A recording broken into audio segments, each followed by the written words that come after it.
I thought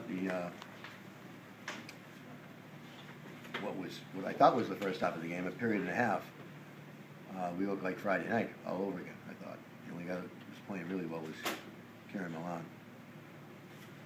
We looked like we didn't care. We looked like we were inept. We called the timeout. I'm thinking, boys, we could have went out to eat instead of showing up here. Could have had a dinner somewhere.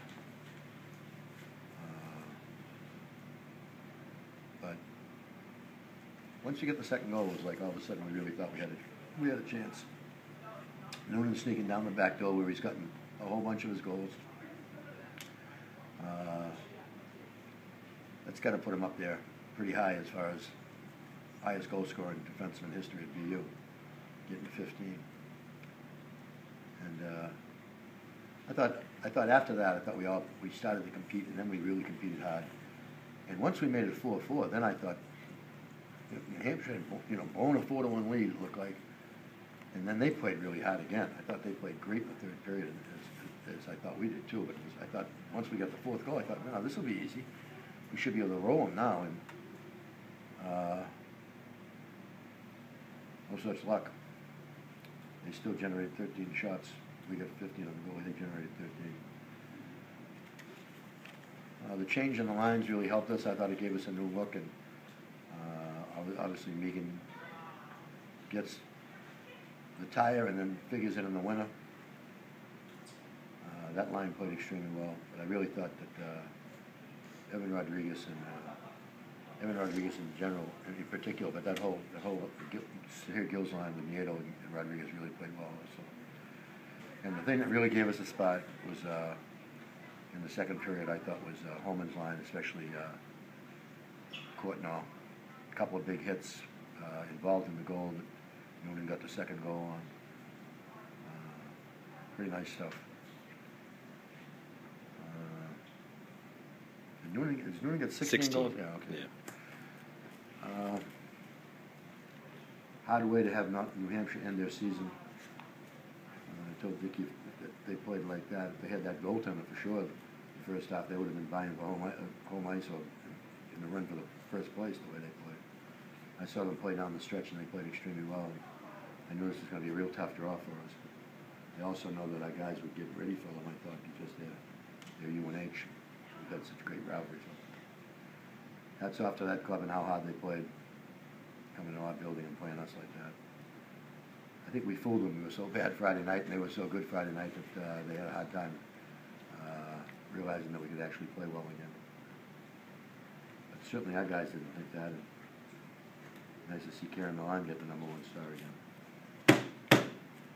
He was terrific. What a way for him to end his career at Agganis Arena. The most saves he's ever had in a game. Nice way for our other seniors to do it as well. Coach, when you had heart surgery a year and a half ago, you're serving clearly for 2 double overtimes in 1 week. No, I was, as the lyric from Bob Dylan once said, I was so much older then, I'm younger than that now. They told me, actually he told me I can do anything I want except don't shovel snow. And that was good news.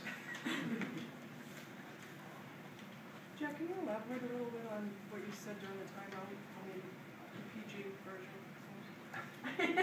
I said, I thought that I said, you look like that you were Friday night.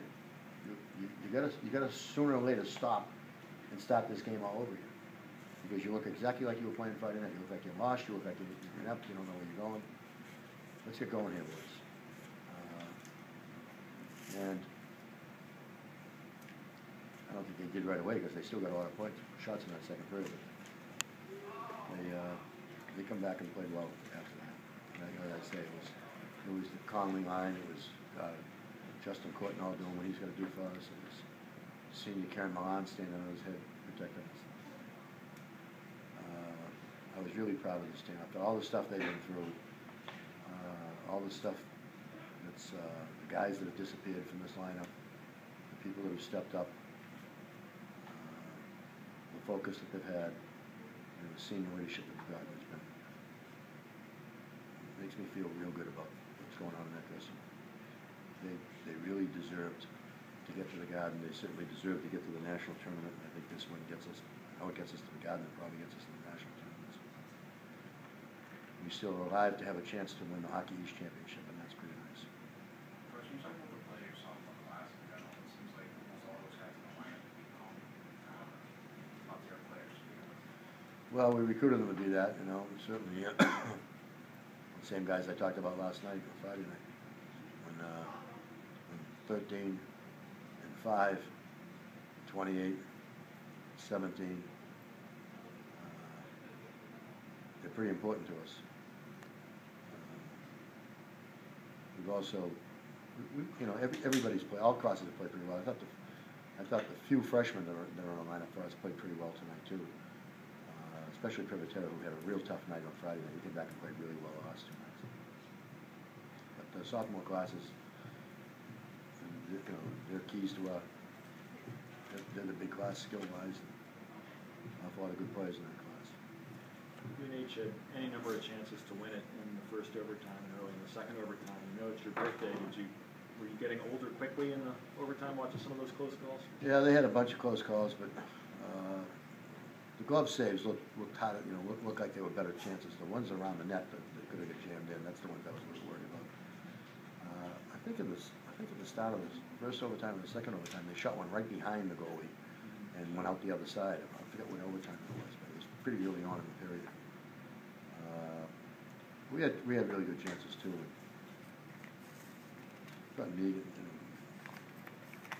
getting the goal, big goal to tie it up, and then making the play he made on the winning goal.